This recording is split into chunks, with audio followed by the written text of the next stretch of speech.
the same Naglesmann, once of Bayern Munich more lately, is waiting to see who's appointed as Tottenham's next sporting director and wants assurances over the level of control that he will hold over the club's approach to recruitment before he decides on any formal approach. Would that be your approach, Martin, going into a football club? 100%. Absolutely. It would be, because he has... I know the game has changed even in the last 10 or 15 years, and sporting directors of football, call them what you want, are now... I'm actually probably given a position of more authority at a football club than the manager, but with not an ounce of responsibility. Not an ounce of it. So they go and sign a lot of players, and the players don't do well, and the manager cops for it, and the players do well, and the director of football is then telling the owner of the football club, well, I told you how brilliant I am. And that's the way it's going. So Naglesmann has got the authority at this minute for what he's done in the game. He's got the authority to say, yeah, listen, I need to find out who I'm going to be working with. It's really as simple as that. If you were Daniel Levy, would you bow to that authority? It's not about authority, it's about who's employing him and where the line of reporting is. If Daniel Levy is interviewing Naglesmann, and then ultimately when the Naglesmann comes in, he's going to put a sporting director as an interface, then all of a sudden the manager's reporting into someone different that gave him the job. Now that may be a reality of a circumstance, but it doesn't make sense for the manager coming in to not understand the landscape, because it's going to be a recipe for disaster. Because it depends what owner you are, Jim. There's no definitive answer. It's nuanced, this answer. Because Daniel Levy is a very present owner. You're going to have Sheikh Mansour, who's not a very present owner, that will devolve authority to other people, and they will deal with the manager on a day-to-day basis. In the instance of Daniel, a sporting director should be somebody that's helping him help the manager. But if Nagelsmann's coming in and doesn't understand who his relationships are, I don't think in this instance, I don't think you should get the cart in front of the horse. I don't think the manager should be dictating who the sporting director is. But with due respect to the manager coming in, if he's not in situ, then he should understand how the organisation is going to be structured. Daniel Levy interviews him. All of a sudden, Daniel Levy goes, I'm not going to deal with you on a day-to-day basis. I'm going to put a sporting director in.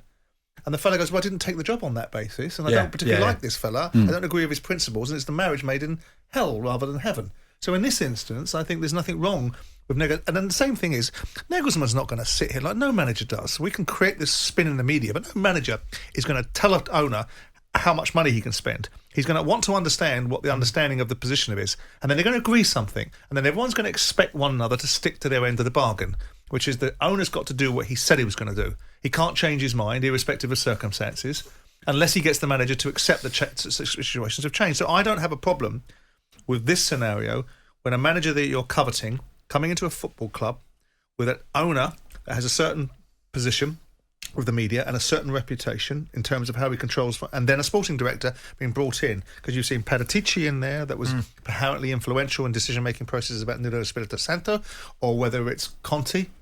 So I think this is probably a sensible grown-up appointment. The manager is either your champion or is not. Would you consult him about who do you think it should be, Julian? Would I consult him?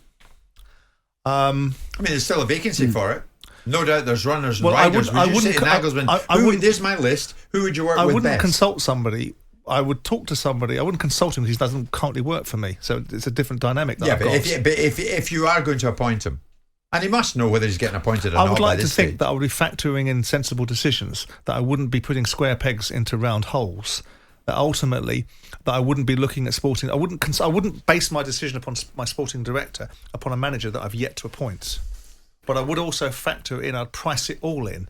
I would suggest that ultimately I am discussing potential sporting directors and roles with XYZ person. So I suppose by definition that's consultation. Yeah. But because the order of events. In my ideal world, I might like to have gotten a sporting director first, and then have myself and my sporting director for sure interview the manager, because my sporting director should know more than me about football. I mean, Martin, the day's gone that managers should have autonomy on sporting directors and recruitment in general. Well, again, it's getting back to position and where you position yourself as a manager. Nagelsmann, we're talking about now, has actually done something in the game. We're not talking about a young and up-and-coming manager or coach who will accept the job under any sort of circumstance. This is not a point. I think he has an entitlement to find out who is going to be working with and who his first port an of call. entitlement. Absolutely. Right. So I was going to ask Simon the question, right? He's an owner of the football club.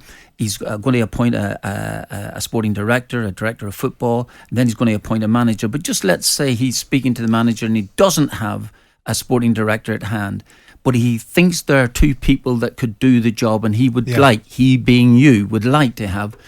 Then the manager he would like to have doesn't fancy any of these two people, thinks I can either do the job or have you thought about something else? It'd be interesting to see what your viewpoint is. Do you think that the manager is trying to take too much responsibility and I haven't actually given him the job yet? Or would you say, oh, well, listen, I might listen to that? A bit of both, bit of really, both. I think. I mean, it depends what you think is a more valuable appointment.